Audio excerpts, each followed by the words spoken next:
celibate life should become so affected by a sexual disease. All because of my poor patient, Mademoiselle Lafleur. She is now sterile, her ovarian tubes clogged with the pus of gonorrhea, and the same foulness has blinded her newborn baby and perhaps myself as well. I thought I was being so meticulous, but apparently not. Truly it was an accident, but now I too have developed gonorrhea. Will I be blinded forever? How will I be able to practice medicine? None of this would have happened if only men would behave themselves. And I must educate women to protect themselves against licentiousness. What? Oh, yes, Anna dear, a cup of tea would be lovely, thank you. Now, where is that chair? I thought I heard someone. My sister is getting me another cup of tea. Perhaps you would like one? Anna, we have guests. Please bring some extra cups. Oh, I'm such a burden to her. The doctor turned patient. At the very least, I should be able to make my own cup of tea. Let me recall, how many remedies have we tried? At midday, there was the eye wash. 3:30, the cold compresses, followed by the ointment of belladonna. My doctor even recommended a foot bath. Before that, it was the leeches, horrible creatures clinging to my temples. I had never been in such pain. Only those opium cloths to my forehead gave me any relief. It's been months since the accident, and a week since the surgery. Dr. Desmar said that I could remove the bandages at 1 week, but I must not strain my eye. Oh, look, Anna dear, I can see you. Oh, you look a bit fuzzy, dear. Oh, but you mustn't blame yourself. You pleaded with me. Elizabeth, do not go to La Maternité. That's a hospital for midwives, not doctors. But Anna, what choice did I have? A female intern? No hospital accepted me. It didn't matter that I graduated at the top of my class. No one wants a lady doctor. La Maternité, living there was like a prison. I could only leave once a fortnight, and then I had to be supervised. But the work was remarkable. I was learning so much. I woke each day excited. Still, I needed more experiences. I never told you this, Anna, but I hired a repetiteur, Professor Gaston. He was a slight fellow with a large head, untamed hair, brilliant, a great anatomist, sought after for his superb autopsies. He said to me, Dr. Blackwell, if you are serious in your desire to become a surgeon, you must review anatomy. I have the plan. You must accompany me to an autopsy. Next Thursday, I will come for you at 4 a.m. Come down the back stair. I was waiting, fully dressed, when the belfry struck 4. I tiptoed down the corridor and slipped out the back door. No one had seen me leave. I was sure of it. If we were caught, a young woman and an older man sneaking down the side streets of Paris in the middle of the night, I daren't think of it. We turned down an alley and through a wide doorway. So, this is the dead house. It was so dark, I could barely make out the rows of bodies lying on the slabs. The pungent odor of decay attacked my nostrils. We hadn't much time. We couldn't waste a moment. The dissection must begin at once. We pulled back the sheet on the cadaver. His earlier work was evident. Precise incisions, clearly demarcated borders, well-defined blood vessels and nerves. Voila, take the scalpel, dissects right lateral neck. As you proceed, describe to me the origin and insertion of each muscle. Identify each of the blood vessels and nerves. Be precise. Work as a surgeon. Oh, I like the feel of that steel blade in my hand. Oh, its sharpness, its weight, the clean line it made as I drew it diagonally along the neck. This was extraordinary. Anatomy finally came alive.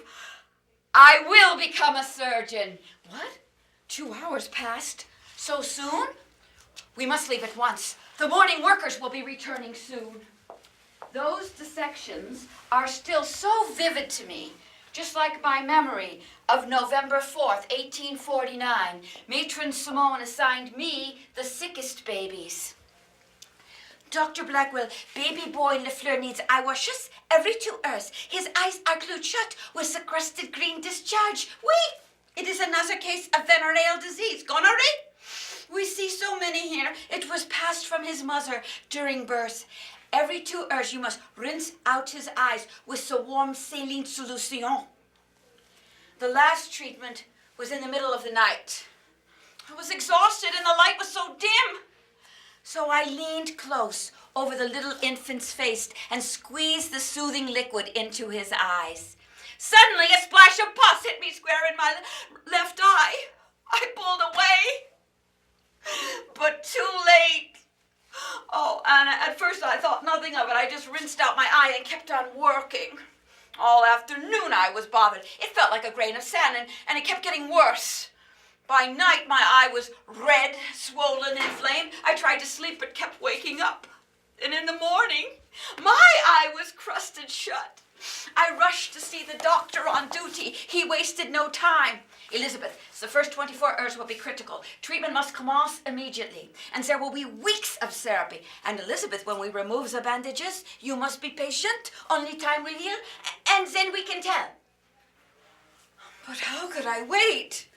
I knew that if I lost my vision, even in one eye, I could never become a surgeon.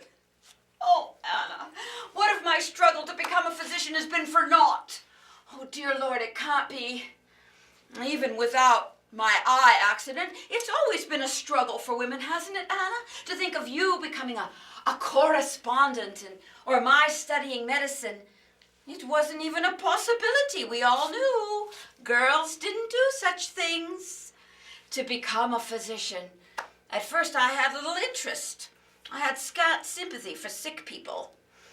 Remember our dear Marion with all her spells, so sickly? Honestly, I found it tiresome. Elizabeth, would you please get me some paregoric, please? I'm vomiting and colicky. I have such pain. Can't you help me? I guess I wasn't a very sympathetic sister, was I? Sickness, it seemed, was a weakness, something that a strong person should be able to overcome. You see, any woman who stepped out of role was considered suspect.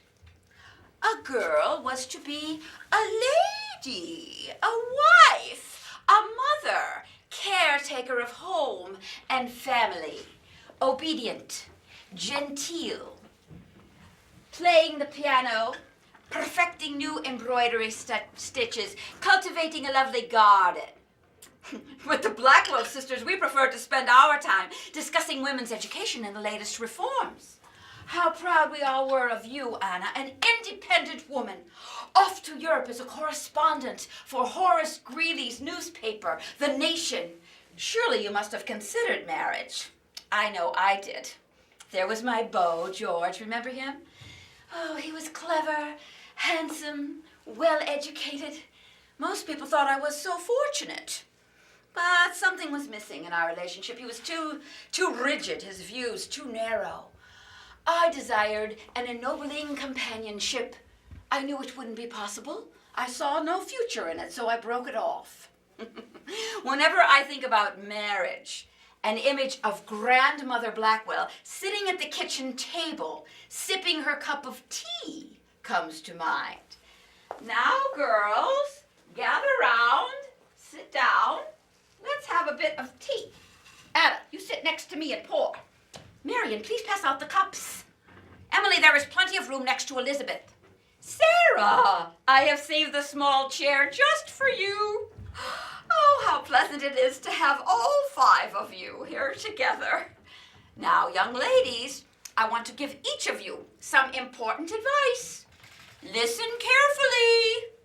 I expect each of you to be suspicious of male flattery. When a young man takes your hand and says, "My dear, you are so beautiful. You are such a gracious young lady. I am so charmed. Beware! Let me warn you. Once a man marries a woman, all that sweet talk ceases. And what becomes of the poor girl? Only just a bride. Too soon she realizes what a dreadful master marriage is. But by then, it is too late. I think that Grandmother Blackwell had a profound effect on all the Blackwell sisters. I made up my mind. I will not marry. And it was the same for all the Blackwell sisters. For none of us married. Not a one of us. So now I would need an engrossing pursuit for my life's work. I began to think of medicine more seriously now, though I didn't always find it such an attractive profession. In fact, sometimes I found it quite repugnant. Mary Donaldson helped me reach my decision, Anna. Do you remember her, mother's friend? She lived near us in Cincinnati. I went to visit her when she was so ill. Ugh, how she suffered, trying so hard to hide her pain, obviously near death, dying from some woman's disease. As I approached the bed, Mary grabbed my arm. Elizabeth, you know how difficult it is for me to speak openly and frankly with my doctor about my illness. If only I had been treated by a woman, I am certain that my worst sufferings might have been spared. Why don't you study medicine, Elizabeth? You are intelligent. You like to learn. Dr. Blackwell, how does that sound? Oh, child, you could make such a difference. But to become a physician, a profession for men, there would be so many obstacles. Does she really intend to study medicine? Normal women don't wish to become doctors. Will she care for male patients too? It is not a profession for women. Women don't belong in medicine. Of course, I agree with their beliefs. Certainly medicine was a laudable profession, and certainly women were capable enough. Perhaps some of the local doctors could give me some advice. I asked a few. Well, Miss Blackwell, women are just not suited for the profession. The schooling is too long and arduous. The hours are tedious. No, I do not believe women belong in medicine. Another physician was a bit more courteous. Well, Elizabeth, even if this is a good idea, and I'm not saying that it is, getting into medical school will simply not be possible. Even my friend, Harriet Beecher Stowe, was reluctant. No, Elizabeth, I'd never advise you to go to medical school, but if you did go, I'm sure it could be valuable. So I determined if it was such a good idea and so valuable, then certainly it was a goal worth pursuing. Being a woman should make no difference. To become a physician became a moral battle for me, a battle worth fighting. I liked the idea, gave me energy. Yet I had little notion of how to go about getting into medical school. Dr. Dunglinson, a prominent physician, had written a book to help students prepare for medical school. The book began, the education of the youth intended for the medical profession should be essentially that. Adapted, of course, for the well-educated gentleman. The well-educated gentleman. Now, I presume that will be my first obstacle. I began studying on my own, and then with physician tutors. I made progress. I contacted Emma Willard. She was the champion of women's education. Could she help me? Elizabeth, I suggest you visit Dr. Warrington. He is a prominent Quaker physician in Philadelphia. I am certain that he will assist you. Dr. Warrington. I'm going to have to wear a Sunday hat, and I'll have to bring my letters, my folio, and I hope that he will be kind to me. All right. Good day, Dr. Warrington. I am Elizabeth Blackwell. Emma Willard recommended that I come to see you. I want to attend medical school and I need your help. Dr. Warrington was a religious man. Well, Miss Blackwell, if it is God's will, you will go to medical school. Well, sir, with all due respect, so far I've applied to 17 different medical schools, and each week I receive another letter of rejection. This one is from the College of Physicians and Surgeons in New York. Oh, this letter turns me down at the Medical College at Yale. Oh, these letters are from the Boston schools. Bowdoin in Maine sent another, as did Jefferson. Oh, indeed, I was turned down by all the medical schools in Philadelphia as well. Well, of course I'm discouraged. What? Do you really think it might be possible? Well, thank you, Dr. Warrington. I will take your advice and apply to the small rural college, Geneva Medical School. Perhaps they will accept me. Do you think they might be willing to be the first medical school to admit a woman? Weeks later, it seemed far longer, I returned to see Dr. Warrington. Dr. Warrington, please listen to this letter. Let me read it to you. It's dated October 20th, 1847. It's from Geneva, New York. To Elizabeth Blackwell, Philadelphia. A quorum of the faculty of the Medical Department of Geneva University assembled last evening, a month into the session. We thought it important to submit your proposal to the medical students. I have enclosed their decision. Yours respectfully, Charles A. Lee, Dean of the Faculty. Dean Lee spoke to the medical students about me. Gentlemen, faculty has asked me to seek your opinion on a very important matter. A certain young lady, Miss Elizabeth Blackwell, has applied for entrance to our medical school. The faculty has deemed that the decision to accept Miss Blackwell shall rest with you medical students. We have but one stipulation. The decision must be unanimous. I will leave you now for your deliberations. Please inform us of your resolution and post a letter to Miss Blackwell. The class was a rowdy bunch. Hey, fellas! You think this is some kind of trick by the faculty? Why won't they make the decision themselves? I suppose some important physician wants her to enroll, and they don't want to be the ones to deny her admission. Nah, I think some of the medical students over in Buffalo put her up to this. You know how they're always trying to taunt us one way or the other? Well, do you really think we ought to have a woman in our class? I think we should accept her. It'd serve the faculty right. They obviously don't want to admit her. I can see the papers now. Girl enters Geneva Medical College. We'd be the talk of the medical journals. Well, I vote we let her in. Who else is in favor? 128 in favor, 1 opposed. Come on, Rupert. We need to make it unanimous. Okay, now that's better. So, let's compose the letter. And here it is. Dear Miss Blackwell, one of the radical principles of a Republican government is the universal education of both sexes. Every branch of scientific education should be open equally to all. The application of Elizabeth Blackwell to become a member of our class meets with our unanimous approval. We pledge ourselves that no conduct of ours shall cause you to regret your attendance at this institution. Signed, T.J. Stratton, Chairman. At the time, I had no idea that the faculty was opposed to my acceptance, but that they did not wish to offend Dr. Warrington. So, they left the decision up to the medical students. Apparently, it never occurred to them that the medical students would unanimously vote my acceptance. My first day. What could I expect? I was starting 5 weeks late. Could I catch up? I tried to compose myself. What hat shall I wear? No hat. My notebook.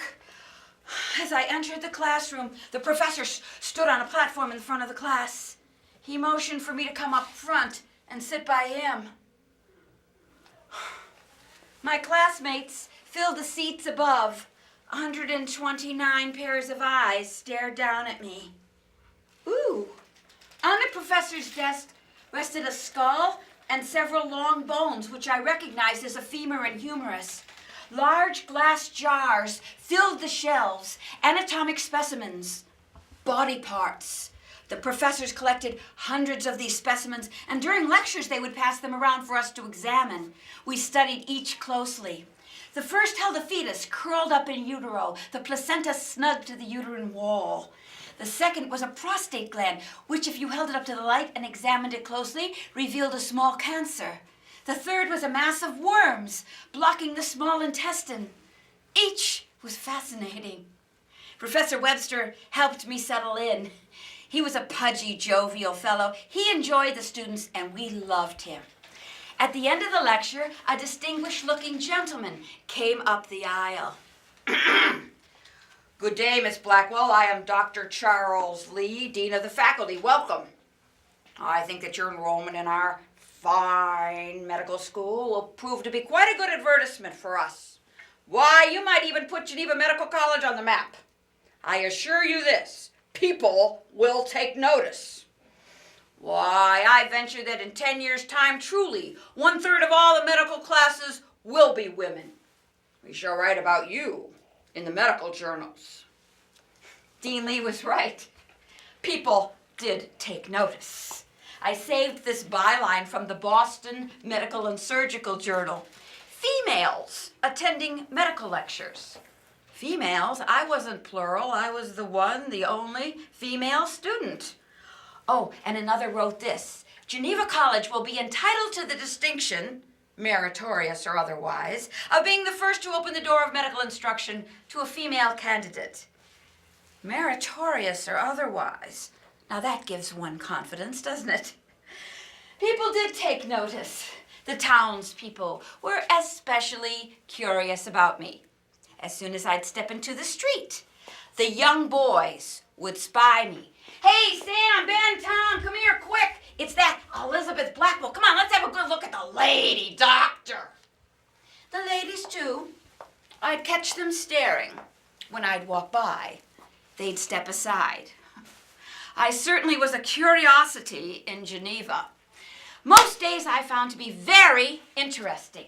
Observing the cadaver dissections, examining the human bones, mixing the powders and ointments for treatment. Other days were so frustrating. One day Professor Webster came up to me, he handed me a note, and then scampered off like a scared rabbit. No wonder. Dear Miss Blackwell, as you know, tomorrow we shall be dissecting the reproductive organs of both male and female cadavers. I would like to request that you do not attend my demonstration. I have taught this class for many years, Miss Blackwell, and I must tell you it often gets a bit bawdy. I think it will be far better if you absent yourself. Signed, Professor Webster. I was shocked, angry, speechless. I protested and wrote Professor Webster a note in return. Dear Professor Webster, I am a bona fide student in the medical college. I entered in good faith, I paid the required fees, and I should be bound to all the rights and privileges accorded to the other students. However, if it is the will of my classmates, and the decision must be unanimous, I will absent myself from this class. Sincerely, Elizabeth Blackwell, medical students. In my absence, Professor Webster spoke to my classmates. Gentlemen, I am rebuked. I am humbled. We have in our midst a student of the type of our Greek master, Galen. I think that the noble stand that Miss Blackwell has taken in the assertion of her rights has entitled her to every honor and privilege which the faculty and the class can confer. It was a small triumph, but frankly, it was a terrible ordeal.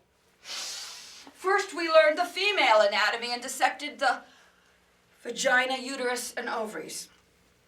The next day, we dismembered the penis and testicles. Students blushed, covering their faces. My heart palpitated, I must admit. My delicacy was shocked.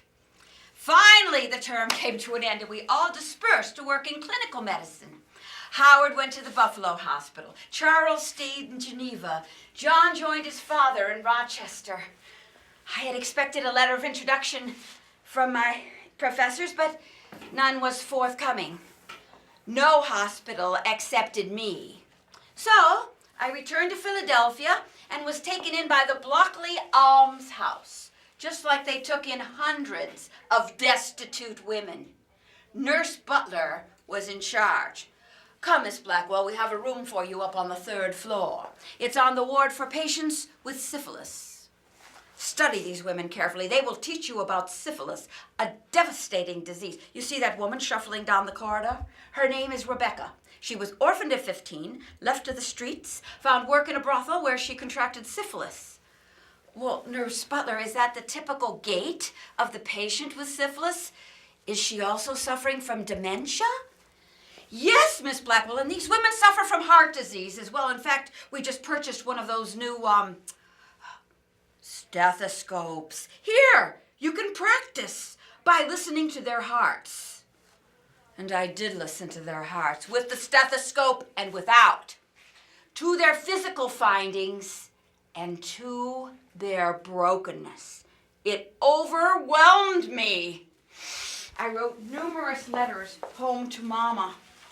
Dear Mama, the patients on the women's ward have such heart-wrenching stories. Orphaned girls, widowed mothers, pregnant teens, abandoned by families, left by lovers, women in despair. Mama, they don't have your Christian faith. They are lost from the church, desperate and penniless, with nowhere else to go. And for what reason? Victims of social injustices, sick with diseases caused by the immorality of men.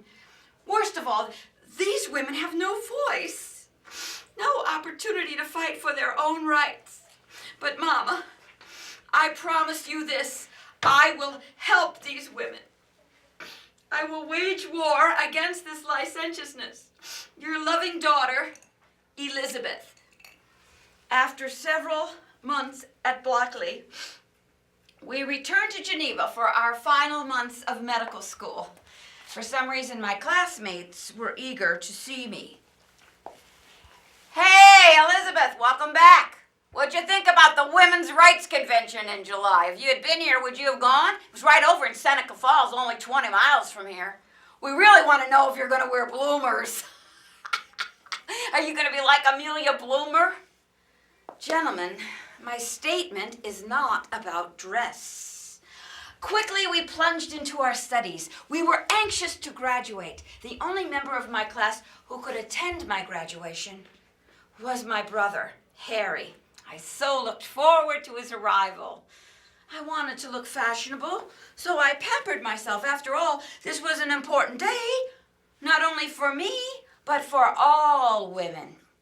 I had my dress made especially for graduation. It was beautiful. Black silk brocade with a white lace collar. I wrapped myself in black velvet. I even bought a new hat. I never felt more elegant.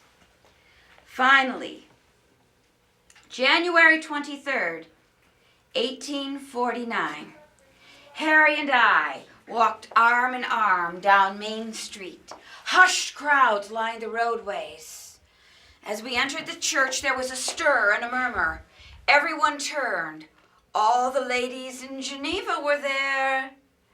I sat in admiration as my classmates marched up floor together to receive their diplomas.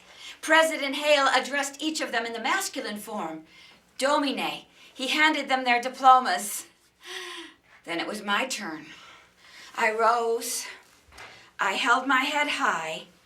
I walked to the podium. President Hale bowed and addressed me in the feminine form.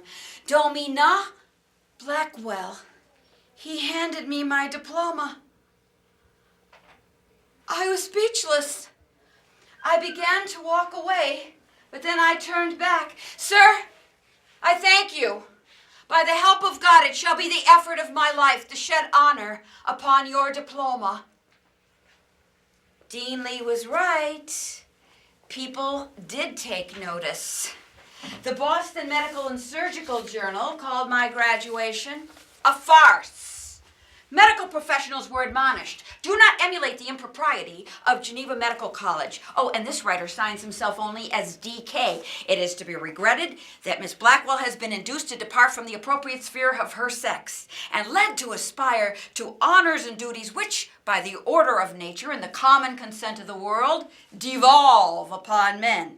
I am sorry that Geneva Medical College should be the first to commence this nefarious process. Nefarious? My local paper, the Geneva Gazette, was a bit more courteous. As her name was called, Elizabeth Blackwell, M.D., passed easily and gracefully upon the stage. It was a scene for a painter, a lady alone. I was so full of promise in those days. I had my whole life ahead of me. I planned to go to London and Paris and study surgery. I will be the first female surgeon. And so that is how I came to Paris. And That is how I suffered the tragic accident with my eye. In desperation, I had to try everything to save my vision, even the fashionable water cure. For that, I had to travel all the way to Prussia. I had been there about a week. I had had such a fitful night. It was a Tuesday morning. That familiar pain had returned. Oh, please, God, not again. I knew I had to get back to Paris straight away. Perhaps Dr. Desmar, the world-famous oculist, could help me. He was my only hope. But he only confirmed my worst fear. My eye had to be removed. Removed immediately. If I waited any longer, my right eye might become affected too. So I had the surgery. My eye was removed.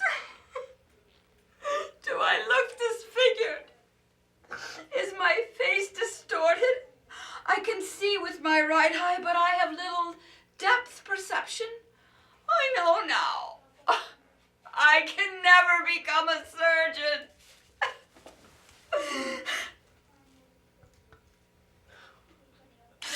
Oh, but God, I do have a keen mind. My hands won't fail me. I am a well-trained physician. And now that I have finished my internship in London and Paris, it's time. It's time to return to America. I will miss my dear friends, Lady Byron and Florence Nightingale, but it's time to go home.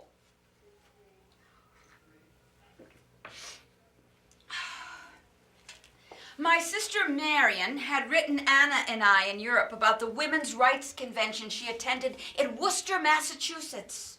Women in America were making progress, organizing, speaking out for their rights. Women had followed me into medicine. I was anxious to see what was happening. As soon as I disembarked in New York City, I set about looking for a location for my office. It wasn't easy. Landlords didn't want a lady doctor. Why should I be surprised?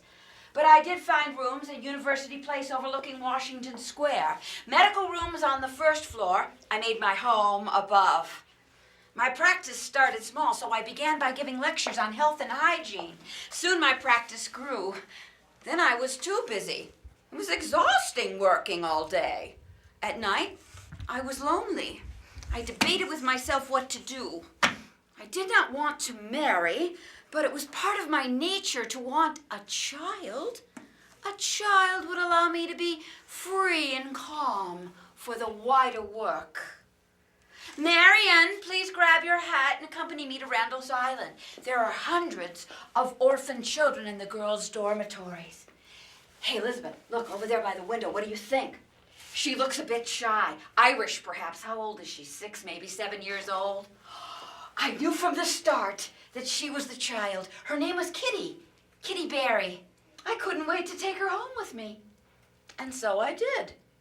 Soon our practice grew. My sister Emily joined me as a surgeon, as did Dr. Zach. She was from Poland. With 3 physicians, we could fulfill our dream. A hospital for women, staffed by women physicians. May 12th, 1854, I chose my friend Florence Nightingale's birthday. It was a glorious day, a day to remember, a day to be proud, the opening of the New York Infirmary for women and children. I asked the Reverend Henry Ward Beecher to make the inaugural address. A woman is particularly suited for the study of medicine. She has the right to do anything she can do well. One day the profession will acknowledge that women were ordained to be doctors. When woman has cured this prejudice, she will have cured one of the very worst of the evils. Oh, bravo. Thank you, Reverend. My speech was a bit more practical. A woman did not have to be as good as a man, no. A woman had to be better. The education of women in medicine is a new idea, and like all truths, requires time to prove its value. Thank you. 1861, the first shots of the Civil War were fired at Fort Sumter. We were abolitionists like Papa before us. As Union troops gathered and headed off to battle, my sister Emily approached me. Elizabeth, we must do something to help the war effort. I'm not suggesting we go to the battlefront. The Army would never accept women doctors. But couldn't we help by training the nurses? Well, Dorothea Dix will be needing women for her Army Nursing Corps. She does have some strange requirements, though. I want no women under age 30 and no beauties. She must think that plain-looking women will not distract the young soldiers. So we selected only the most hardy of women. We trained them in the basics: wound care, bandaging, hygiene, disposing of the deceased. We were confident in their abilities, no doubt. The hours would be long and the conditions harsh. As they reached the front, we began to hear their stories. Hospitals were overcrowded, filthy. Wounded limbs became blackened with gangrene. The stench of death permeated the sick rooms. And then, Kitty, finally, thankfully, the war came to an end. And we received this letter from our British friends. Dear Elizabeth, we are impressed with your work in New York. Starting a women's medical school and opening the New York Infirmary for women. The work that you have been doing in New York should be replicated here. It is high time that British women have an opportunity to study medicine. How soon can you and Kitty join us? Kitty, I will go first and then send for you. I was the first woman admitted to the British Medical Registry, but some of my colleagues thought me too bold. They opposed my writings, my speaking out, especially the advice I gave to women on how to avoid having children. Obviously, a woman doctor was bad enough, but one that was outspoken, that was truly insufferable. Interestingly enough, it was a medical discovery that caused me to be so outspoken. The use of ether to eliminate pain. Now that was a wonderful breakthrough. All types of surgery could now be possible. What I didn't foresee was the surgeon's eagerness and ingenuity. Surgery on women offered great reward, money and reputation. Gynecology became a favored specialty. A young surgeon, eager to cut, could easily carve out a reputation for himself. Women were being mutilated. Reckless, ill-educated, inexperienced young men were operating on them. One London doctor specialized in clitoridectomies. Clitoridectomies. A simple surgery in a woman's clitoris was removed. And I couldn't help but wonder this. What ailment had this woman complained of in the first place?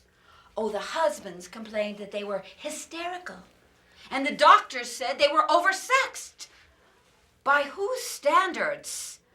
American women had a similar fate. If diagnosed with nervousness, a Dr. Betty would promptly remove their ovaries whether they were healthy or not. Seems our ovaries fascinate men. The mystery of our gender. My female colleagues beseeched me. Dr. Blackwell, you must speak out. You are our most senior woman physician. Stop this torrent of mutilation. Halt this itch to cut. So I lodged a complaint. I wasn't alone. Other medical colleagues had similar concerns. At the American Medical Association convention, the leadership denounced the castration of women. Gentlemen, reckless gynecological surgery is a disgrace to American medical practice. We must cease these surgeries. Well, it's about time. You know, looking back, I see that I was able to make good on my promises to Mama. Back when I was a student at Blockley Asylum, I vowed to care for those poor women who suffered from the licentious behavior of men. We've spent years fighting the ill treatment of women, and I had to put a great deal of effort into fighting those contagious disease acts. Parliament passed the acts in 1864. The purpose of the acts was to protect Queen Victoria's military men from the ravages of venereal disease.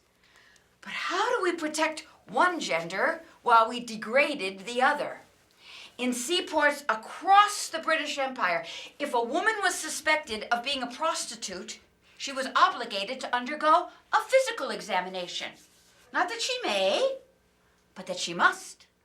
Oh, the military men and the doctors wanted to know, did she have a venereal disease or did she not? If she did, the consequences were strict. She could be kept in custody for up to 3 months, held against her will.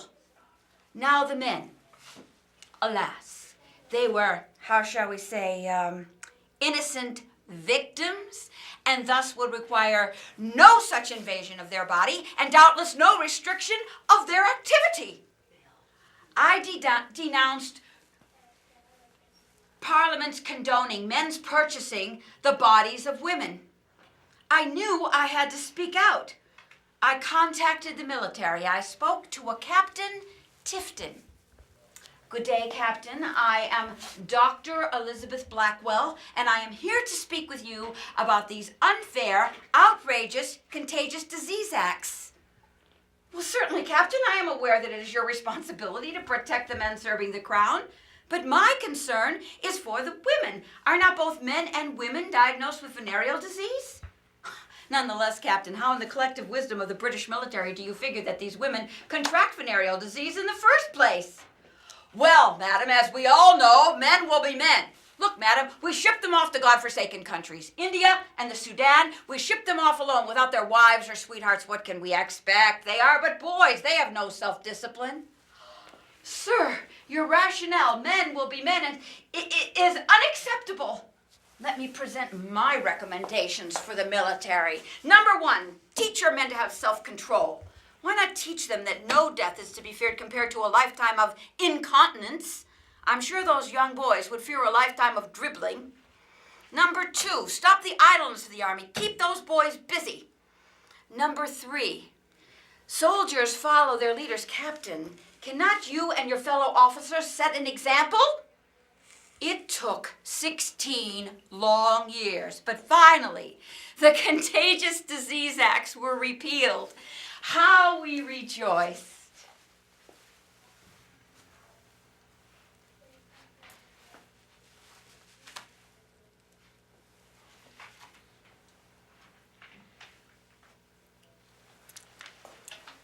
We've been in England over 30 years now, and we continue to have new social causes to tackle.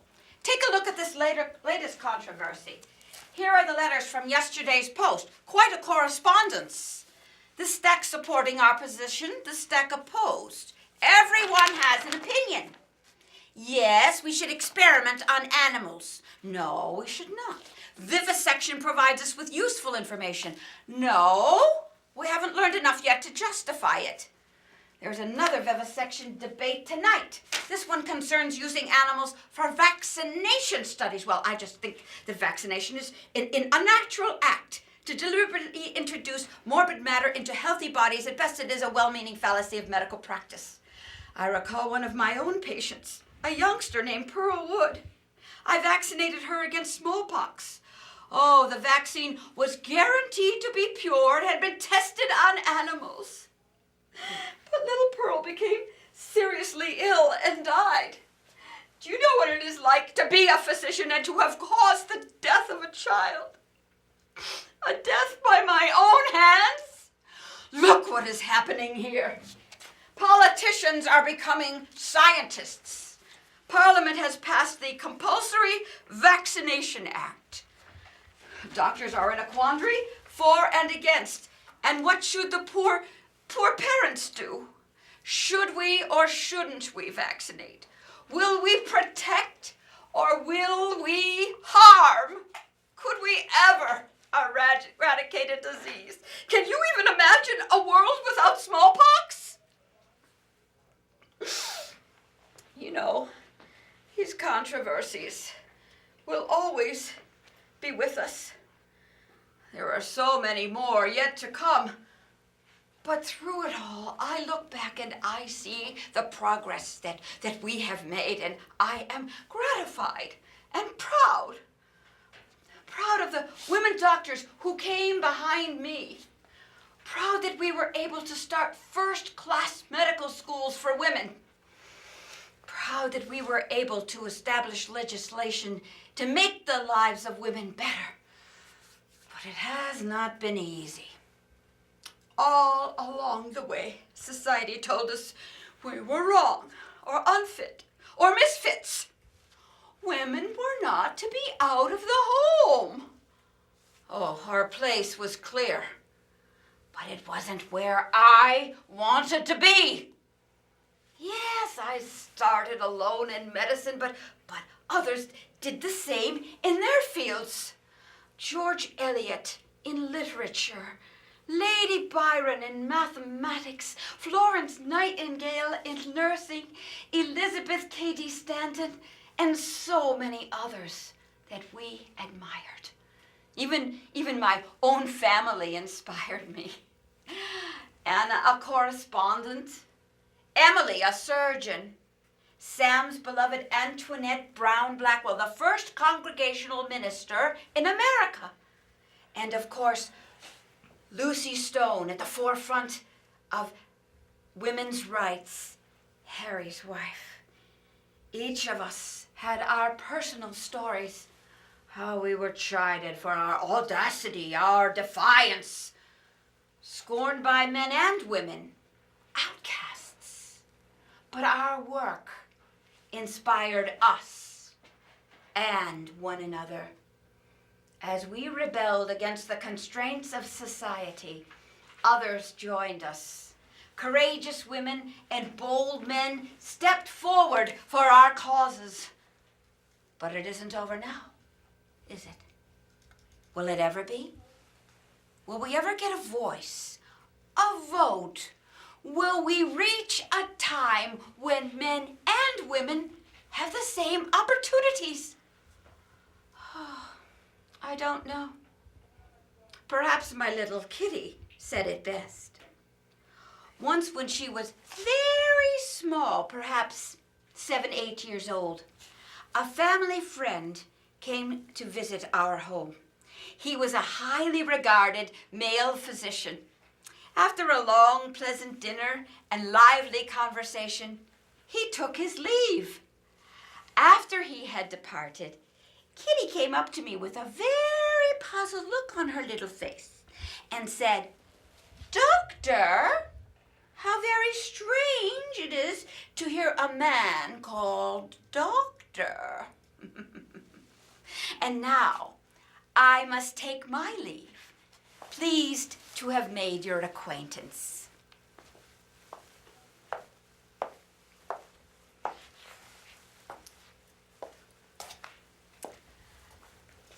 Well, thank you very much. I hope you enjoyed this performance of A Lady Alone, the story of Elizabeth Blackwell, the first American woman doctor, written by Dr. Lynn Eckert of Harvard Medical School.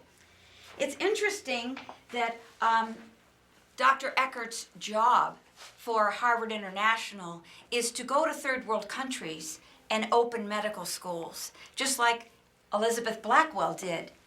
And I really think it's interesting that when her and her husband, who are both pediatricians, had a son who went on to pursue his medical education, that he went to the school where Elizabeth Blackwell came from. It wasn't called Geneva Medical College at this point. Hobart Smith acquired the charter. It's sort of confusing.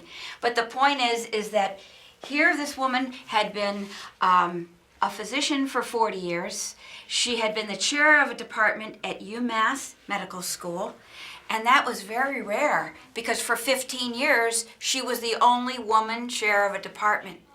The more women doctors that I meet, I hear stories like that, how even in the 1950s there might have been one woman in each class.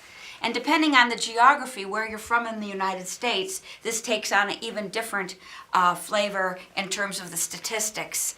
But it's interesting that today we're still looking to make that progress. Like she says, can we have a voice? Can we have a vote? Can men and women have the same opportunities? And, we're right around the corner from March, which is Women's History Month. It's certainly a wonderful time to be able to reflect on these things. Many people tell me they're startled to find out that not only did Elizabeth Blackwell do all this, but she did it with one eye. So, it's a dramatic opening how we bring the play into your consciousness. And it's been an honor and a privilege to have been selected to play Dr. Blackwell, not only locally here in Boston, but I travel all around the country, traveling with an exhibit that was once opened up in Washington, D.C. at the Smithsonian. It's called Celebrating America's Women Physicians, Changing the Face of Medicine.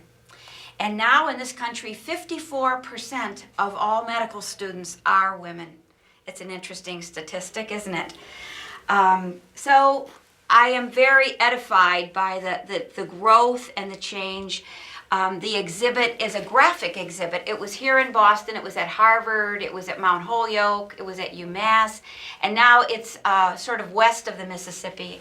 And I'm asked to go for the 6 weeks when that exhibit is in a particular city. I just came back from San Antonio, Houston, Wichita, Portland, Oregon, and I'm on my way to go to Tucson, Arizona, San Diego, Omaha, and Florida. I'm trying to think of what city in Florida. Gainesville, Florida. And so it's exciting to be able to bring this story to the people in the medical schools who don't study the history of medicine anymore. So if you're people out there who have never studied medicine, this might be a slice of life that might be of interest to you. I know the students study it in 5th grade, this biography. But when you look at it in the broad spectrum of things, it's something that will never quite be totally finished. I know that in my experience, I was sort of looking at this character as a feminist character. And I thought that perhaps as I brought this into medical schools, which were largely led by male deans, that maybe they would think that this was a little uppity, or I don't know, I sort of come from that period of consciousness. But they told me, oh, it was great. We loved it because it gave us a history of modern medicine in 1 hour. You talked about the discovery of ether and Civil War medicine. So this is all not a tribute to me, but to Dr. Eckert for her efforts at organizing this material and putting it in a format where we could all enjoy it as a play. Many people ask her, well, why didn't you just write a book? And she says, because thousands of people have been able to see it because it is a play and not a book. I mean, how many more books do we need on a particular subject? If you just go to Amazon, that you can answer that question. But yes, the performances that we do are typically for historical societies, libraries. Of course, we've got this exhibit tour that we're doing, and I'm currently calling 139 medical schools around the country, hopefully going to be able to bring this production to them because they don't teach the history of medicine anymore. I said, well, why don't you teach it anymore? And they said, well, because now we have to, in their first year, teach the students how to do smoking cessation with their patients. So I just think that's sort of a curious trade-off. Should we learn? But of course, we all want what's cutting edge, what's bleeding edge in medicine, right? We don't want to know about the history, about where medicine has been. We want to know where it's going and if it's going to save us from AIDS and cancer and the diseases that are out there today. So from that point of view, we'll just have to stick around and see what happens. But if it's war, we would say history repeats itself. In the case of medicine, I visit a lot of gentlemen. I call them gentlemen. They wear tweed suits and they have the suede patches on the arm. And they invite me to come to their groups called the History of Medicine groups. And they are so tickled with the story of Elizabeth Blackwell and sharing this that I'm always invited back. And it's great to get to know people who take who think of history as such an important factor. Some of the questions I normally get asked are about Kitty, the little girl. She ended up never marrying, as you could expect. And she grew to be old with Dr. Blackwell, who died in England at the age of 88. And at her side to the very end was Kitty. Now, in those days, when you adopted a child, it wasn't like today. It was more like they were an indentured servant, okay? So that it was, there used to be a train that would come from New York to Boston, and it was called the orphan train, and all the farmers would gather with their wives, and you would get whatever help you would need, and they would be a help on your farm, so that you would have young girls to be able to help in the kitchen, maybe some young boys to help out on the farm, and you know, that's the way it was for Kitty.